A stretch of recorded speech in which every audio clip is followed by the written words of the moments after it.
अस्सलाम वालेकुम, नमस्कार। मैं जाहिद कीड़नीर मेवात जागरण चैनल की तरफ से हमारी जो मौजूदगी है डीग ज़िले के सामदी का गांव में है।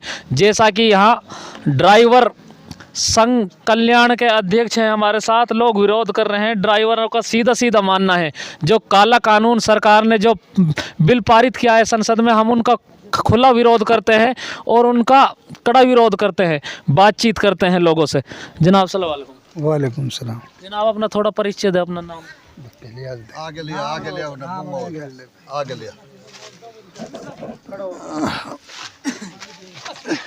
जी। सलाम वालेकुम, मेरा नाम फारूक सामदीगा जी। हम सामदीगा वाले पूरी बस्ती की नहीं, ड्राइवरों की नहीं, पूरी बस्ती की तरफ से निंदा करते हैं। पूरे भारतवासी और ड्राइवर की सबन के लिए, जितना भी जाति जनजाति कोई भी बिरादरी का है, सबन से हम विनती करते हैं हिंदुस्तान के ड्राइवर को सब एकता बना के इस कानून को रद्द किया जाए। जो हमारे ड्राइवरों के लिए कानून बनाई है, बहुत भारी मुश्किल की बात बनाई है। सब मतलब ड्राइवर के बगैर लोग परेशान हो जाएंगे और ये चीज़ हमें बहुत दुख दे रही है। सामने बहुत मुश्किलें खड़ी हुई दिखाई दे रही हैं। गरीब आदमियों को ना जाने कैसे कैसे परिवारों से ड्राइवर अपने ड्राइवरी करके बच्चों ने पालते, सबके लिए मुश्किल खड़ी हो जाएगी। जनाब सरकार का मानना यह है, सरकार ये आरोप लगा रही है, सरकार का मानना यह है वो जो हमने बिल पारित किया है सदन में वो ड्राइवर के हित में पारित किया है। ना जी, वो गलत किया है जी। जो ड्राइवरन के लिए वो सब कुछ गलत कर रही है जो सरकार कर रही है। ऐसा ना होना चाहिए जी, बहुत मुश्किल खड़ी हो जाएगी गरीब जनता के लिए। कोई भी जाति से, कोई बिरादरी से, पूरा हिंदुस्तान के ड्राइवरों के लिए मैं कहता हूँ इस बात को सब एकता बनाए और इस कानून को रद्द किया जाए, किसी भी कारण रद्द किया जाए। ये बहुत मुश्किल खड़ी हो जाएगी ड्राइवरों के सामने। सर जैसा सरकार का मानना है अगर कोई एक्सीडेंट होता है तो बंदे को गाड़ी में डालो और हॉस्पिटल में उसको एडमिट करो, हम उसका पूरा बचाव करेंगे। ड्राइवर के लिए कोई भी उसमें बुराई वाला कानून नहीं है, सरकार का सीधा सीधा कहना यह है। बात तो सही है जी। सब सुनो, इसमें कोई तो ऐसा गरीब आदमी नहीं जो 7 लाख या 10 लाख का जुर्माना दे देगा। कोई भी ऐसा नहीं है जो जेल की सज़ा भुगतने को तैयार हो जाएगा। ना जाने कोई ड्राइवर के बगैर कोई उपाय नहीं है घर पे, कोई भी उपाय नहीं। जो ड्राइवरी करते हैं सारे ऐसे घरन के बेटा हैं जो कोई ड्राइवरी करके अपना फैमिली को, अपना परिवार को पालन कर रहे हैं। सर जैसे 22 दफ़ा गवर्नमेंट इस कानून को वापसी भी नहीं लेती है तो फिर अगला कदम क्या उठाओगे आप? जी साहब, अब देखो सरकार तो उनकी है जिन्हें चला दीजिए, हमारी तो क्या चलती है। एक रिक्वेस्ट ही होता है कि सकते हैं सरकार के सामने हमारी तो किसी भी कारण जनता तो ये रिक्वेस्ट कर सकती है कि ये कानून रद्द करी जाए, जिसके बगैर हमारी मुश्किल खड़ी हो जाएगी साहब। हाँ, अगर नहीं मानेंगी तो आज तो एक सामदीगा में हज़ारों ड्राइवर, आसपास के ड्राइवर भी, बहुत से गाँव के ड्राइवर भी, बाकी हम हज़ारों ड्राइवर को लेकर जंतर मंतर पे भी हम कूच करेंगे जो वहाँ पहुँच। तो हमारे साथ एक भाई और हैं, उनसे बात करते हैं। जनाब अस्सलाम वालेकुम, नमस्कार, सत श्री अकाल, आदाब। ऑल ड्राइवर कल्याण संघ भारत जिंदाबाद जिंदाबाद, ड्राइवर एकता जिंदाबाद। मेरा नाम शौकीन, गांव सामदीका, तहसील पहाड़ी, डिस्ट्रिक्ट डीग, राजस्थान, मेवात से। मैं एक ऑल ड्राइवर कल्याण संघ भारत के सदस्य होने के नाते मैं सभी ड्राइवरों को अपनी तरफ से बधाई देना चाहता हूं जो ड्राइवर गाड़ी छोड़कर अपने घर बैठे हैं, और उनसे मैं जो ड्राइवर गाड़ी चला रहे हैं उनसे मैं ये कह देना चाहता हूं कि भाइयों, अभी हमने समझने का वक्त है, सोचने का वक्त है, और ये बहुत हमारे लिए दुखद खबर है जो ये सरकार की तरफ से बनाया हुआ कानून है। इसको हमने बिल्कुल कंडेम करना है। इसको हमने स्ट्रिंग छोड़ करके इसकी जो हम अगर इसको स्ट्रिंग छोड़ करके हम आंदोलन करेंगे तो इंशाअल्लाह इस मुहिम में हम कामयाब होंगे।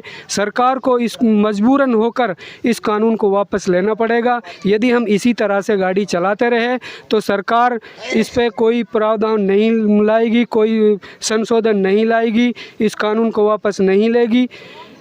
हमें आगे चलकर ये कानून जब हमारे ऊपर लागू हो जाएगा तो इस पर हमें बहुत दिक्कतें होंगी, हमको गाड़ी छोड़ना पड़ेगा। गाड़ी छोड़ने पर पूरी देश की अर्थव्यवस्था है जो वो ख़राब हो जाएगी।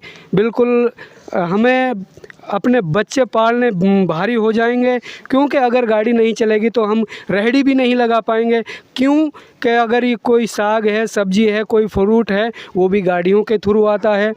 तो इसलिए मैं सभी ड्राइवरों से कह देना चाहता हूँ, सभी ड्राइवर अपने अपने गाँवों में, जैसे कि मैंने अपना गाँव में हमारे विलेज प्रधान आसम जी ने सारा गांव को इकट्ठा किया और सभी ड्राइवरों से राय लेकर सभी हमारे गांव के ड्राइवरों ने और गांव वासियों ने, क्योंकि वो भी सभी ड्राइवर भाइयों से ही बिलोंग करते हैं, सारी ड्राइवरों की ही फैमिली है, कोई भी ऐसा व्यक्ति नहीं है जो ड्राइवर से लेकिन टच भाई सरकार का ये मानना है, सरकार ये कह रही है हमने उससे बैठ के उन लोगों से समझौता किया है और उस पर हमारी रजामंदी बन गई है, हमने अभी तक कोई कानून लागू नहीं किया है।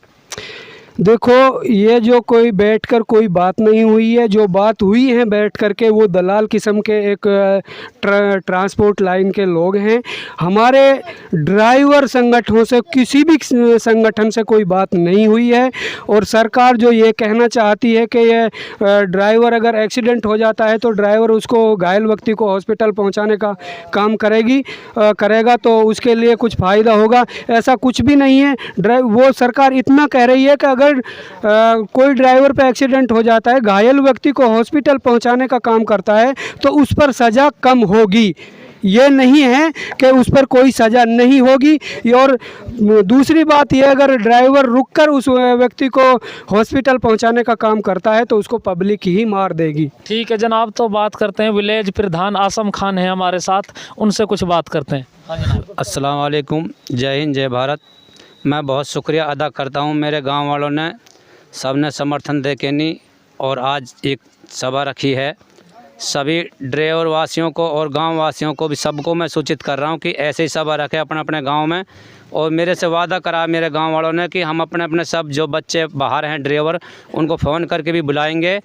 और हम बहुत निंदा ये करते हैं। पंचायत है चंद लोगों की है या पूरा गांव का समर्थन है इसमें? हमारे पूरा गांव का समर्थन है जी, ये पूरा गांव ने, हमारा सभी ड्राइवर भाई जो घर पे हैं उनने सब ने समर्थन करके ये कहा है कि जो हमारा ड्राइवर भाई बाहर हैं उनको सबको सूचित करेंगे और घर पे बुलाएंगे। हम किस काला कानून के ख़िलाफ़ हैं, ये अच्छा नहीं है हमारे हक़ में।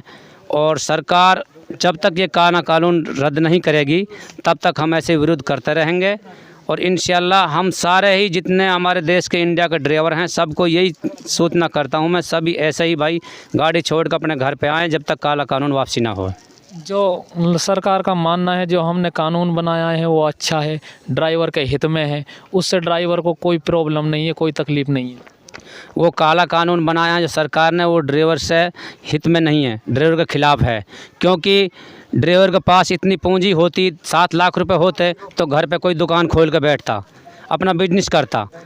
तो हर ड्राइवर के पास जब 10 साल की सज़ा कर दी, अब 10 साल की सज़ा में ड्राइवर सज़ा भुगतना चला जाए 10 साल, तो उसका बीवी है, बच्चा है, बहन है, भाई है, किसी के पास कैसी मजबूरी है, खाने को दाना नहीं है, तो उसका परिवेशन कौन करेगा? तो ये ड्राइवर के ख़िलाफ़ है। अपने कैसे कोई बच्चे को पाल रहा है, कोई बहन की शादी का कोई करना, गरीब आदमी है, कोई कैसे ड्राइवर, सब ड्राइवर धींग नहीं है। ढींग होते तो 7 लाख रुपए किसी के पास होता तो अपने घर पे सब्जी बेच के कोई भी काम करता, अपने घर पे करता। क्यों? आप कुछ लोग आरोप लगाते हैं ड्राइवर होते हैं जो ड्रिंक करके गाड़ी चलाते हैं, लापरवाही बरतते हैं, उसकी वजह से ये कानून लागू किया है। ऐसा नहीं है, ड्रिंक करते 100 में 5% आदमी हैं, लेकिन इसकी ये कानून के बारे में जो इसने लिखा है कि भाई ड्रिंक वाले के लिए है, तो उसकी पूरी तफ्सीस करी जावे ना। ये तो पूरी जनता के लिए, पूरा डाल ड्राइवर के लिए बोला उसने। तो अब जो भी ड्राइवर एक्सीडेंट या करके भाग जाएगा, छोड़ कर चला जाए, कोई भी है, अब इसके चोट लग गई एक आदमी को और गिर पड़ा और वो भाग गया ड्राइवर, तो उस पर 10 साल सज़ा हो गई, खाली चोट लगी उसके। उसने ये नहीं कहा कि भाई ड्राइवर मर जाएगा, एक्सीडेंट करके चला जाएगा ड्राइवर, मर जाएगा, मार के नहीं, उसने मारने की ना कि उसने एक्सीडेंट की कही। खाली किसी का थोड़ी सी चोट आई है, वो छोड़कर ड्राइवर भाग गया, या ड्राइवर रुक गया तो पब्लिक मारेगी उसको, फिर मेडिकल पहुंचाएगा। तो नहीं, पब्लिक मारेगी तो मॉब लिंचिंग कानून बनाया है ना उसने अलग से। वो सर मॉब लिंचिंग रहता है जो वैसे है, उसने इस बात पे नहीं कहा। पब्लिक मारेगी क्या, मार देगी नहीं, उसको मार पीट करेगी तो मार घाट पहुंचा देगी, तो ऐसे समझो ना, मार दिया हैं, ड्राइवर की हालत पाम हाथ तोड़ देगी तो क्या रहेगा फिर ड्राइवर में। तो इसलिए ये कानून है जो काला कानून, ये ड्राइवर के ख़िलाफ़ है, हम इसकी बहुत निंदा करते हैं। और ये काला कानून ये वापसी नहीं करा तो हम संसद भवन तक भी जाएंगे, जहाँ तक हमारी इच्छा काम होगी, जहाँ तक हमारी कोशिश होगी, वहाँ तक हम इनको रद्द करके मानेंगे। ठीक है सर, धन्यवाद। हमारे अध्यक्ष बात कर तो ली साहब, अध्यक्ष है ये। बात कर तो ली। हाँ करेगा नहीं, ये सुना करें। यार नगर। हाँ तो कुछ एक लोग और जुड़ चुके हैं हमारे साथ, बात करेंगे उनसे। भाई से कैशियर साहब हैं वो। हाँ जनाब। जी, पहले तो मैं आपके चैनल के माध्यम से हम सभी समाजवासियों को, ड्राइवर समाजवासियों को तहे दिल की धन्यवाद करते हैं और अपनी आवाज़ को पहुंचाना चाहते हैं। जैसे आज यहाँ पे लोग जागरूक हुए हैं, हम चाहते हैं इसी तरीके से हर गांव के लिए, हर राज्य बाई राज्य पूरे भारत में ऐसे ड्राइवर जागरूक होने को देखें और इंशाल्लाह बहुत जल्द ये दिख भी रहा है और नज़र भी आ रहा है। रहा मसला इस काले कानून का, तो भारत सरकार ने जो हमारे साथ एक चाल चली है और उस चाल चलने का मकसद ये है कि भारत का ड्राइवर आज जागरूक हो चुका है, क्योंकि वो अपने हक़ की लड़ाई को और लड़ना सीख चुका है, अपने हक़ को मांग रहा है भारत सरकार से। जो उनके साथ में 70 सालों से जो अत्याचार होता आ रहा है, उनके साथ शोषण होता आ रहा है, उनकी उसने आवाज़ उठाई, तो उन लोगों ने भारत सरकार के कुछ चुनिंदा लोगों ने चुनकर उन लोगों को उल्टा दबाने का काम किया है, ये काला कानून लाकर। तो ये जिस काला कानून को ये लाए हैं, उस काला कानून को तो ये वापस करेंगे, लेकिन इन लोगों ने कभी ये नहीं सोचा, कभी ड्राइवरों के जैसे अभी एक कल डेड बॉडी आई है यहाँ घीड़ा गांव है, एक ड्राइवर मर के आया, अभी यहाँ अजमेर में एक्सीडेंट हुआ था। कभी उसके बारे में 3 लोगों ने कभी कानून नहीं बनाया। भाई ड्राइवर अभी ड्राइवर मर गया, इसके बच्चों की परवरिश क्या होगा है? ऐसा कोई कानून नहीं है। रहा मसला इस चीज़ का, हम ये चाहते हैं भारत सरकार से इस काले कानून को बिल्कुल ख़त्म करें। जो ये लोग कह रहे हैं ना, हम लोगों को भड़काने का काम कर रहे हैं कि ये ड्राइवर, ये तो कानून लागू ही नहीं हुआ। मैं आपको एक अखबार दिखा सकता हूँ, दैनिक भास्कर का, अमर उजाला का, जौन सा भी आप अखबार देखना चाहते हो, हिट एंड रन केस इतने लग चुके हैं, इतने भाई हमारे जेल जा चुके हैं ड्राइवर भाई, जिसकी कोई तहद नहीं है। ठीक है, तो ये कानून ये भारत सरकार ने लागू कर दिया। रहा मसला मॉब लिंचिंग का, अभी आपने कहा था लोगों की मॉब लिंचिंग का, भारत सरकार ने मॉब लिंचिंग के लिए भी वो बनाया। तो अभी जो आसम भाई ने हमारे बताई थी, भाई मॉब लिंचिंग के लिए जब वो बचेगा ही नहीं, तो फिर मॉब लिंचिंग का केस का क्या फ़ायदा है? ड्राइवर तो बेचारा चला जाएगा ना, क्योंकि पब्लिक मार देगी है। अभी एक जगह पर एक बुजुर्ग आदमी के एक्सीडेंट होने पर उन लोगों ने, भीड़ ने 3 आदमियों को मार दिया। कितना आदमियों को? 3 आदमियों ने, भीड़ ने एक बुजुर्ग को एक्सीडेंट कर दिया उस लोगों ने।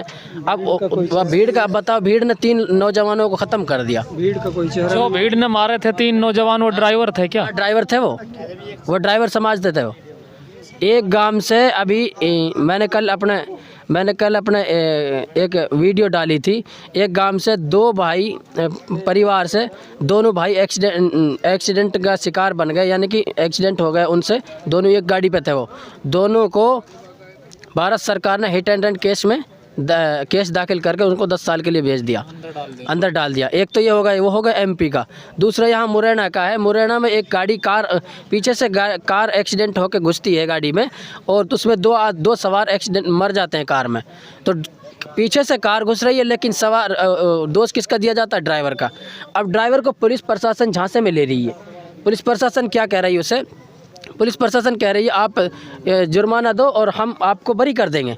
तो वो ड्राइवर भाई ने अपना जो उसके पास ज़मीनी जो खेती बाड़ी थी, उसको बेच कर 10 लाख रुपए लेकर आए और पुलिस प्रशासन को दिया, फिर भी जो जेल भेज दिया गया। जुर्माना लेने के बावजूद भी जेल भेज दिया गया। तो इसलिए हम इस काले कानून का खंडन करते हैं और हम ये चाहते हैं कि भाई भारत सरकार तक हमारे सभी ड्राइवर भाइयों की एक आवाज़ बनकर पहुँचे और सभी ड्राइवर भाई एक प्लेटफॉर्म पर आने का काम करें और अपनी आवाज़ को हम देखो, हमसे ना भारत सरकार से लड़ा जाएगा, ना भारत सरकार से, ना प्रशासन से, क्योंकि सब चीज़ इनका सिस्टम है। ना हम रोड जाम कर सकते हैं, ना हम धरना प्रदर्शन सही तरीके से कर सकते हैं। हमारा काम है शांतिपूर्वक हम स्ट्रिंग छोड़कर अपने घर बैठ जाएं। है। धन्यवाद।